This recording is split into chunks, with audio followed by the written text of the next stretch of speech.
Quand on est jeune, on s'attend pas à avoir un diagnostic de cancer. Jamais. Mon bras, il faisait mal, puis j'avais toujours comme une espèce de faiblesse. Il y avait une bosse juste ici, qui arrêtait pas de grossir.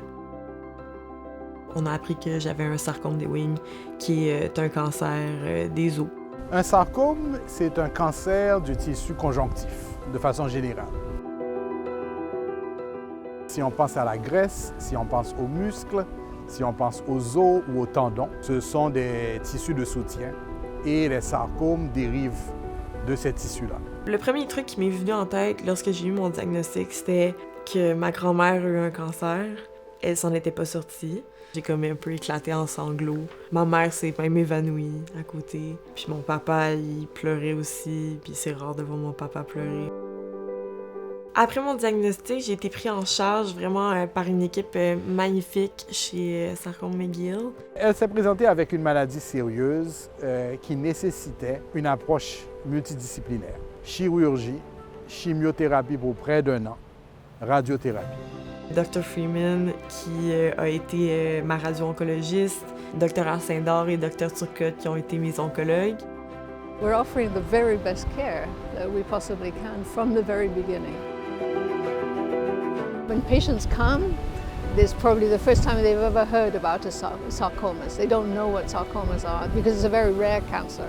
It's only 1% of all cancers in adults. So it's not something like breast cancer or prostate cancer that's in the press every day.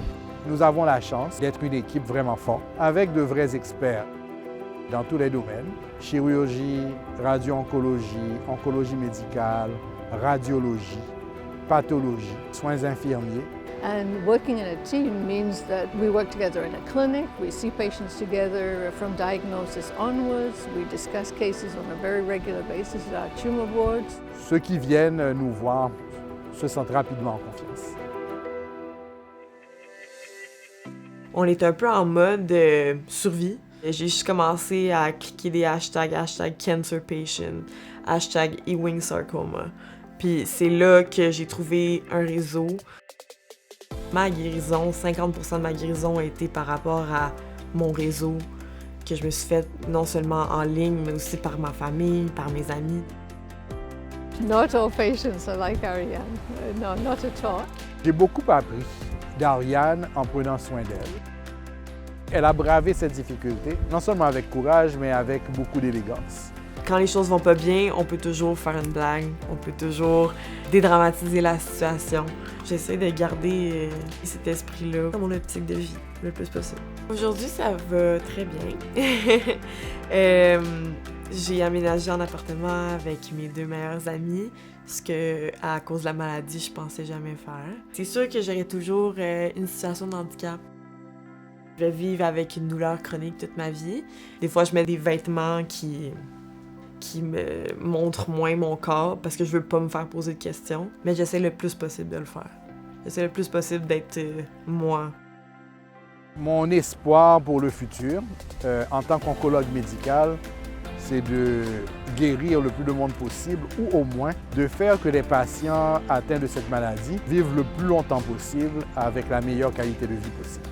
Additional support through foundations and other will help us work on the biology of these tumors and improve our treatment. Soutenez Sarcome McGill par tous les moyens que vous pouvez.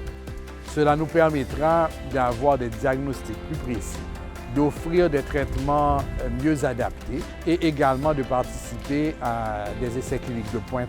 Soutenir la recherche, ça fait en sorte qu'on n'est pas obligé d'être ici en ce moment. Vous ne donnez pas juste de l'argent, vous donnez littéralement de la vie, des expériences à des gens.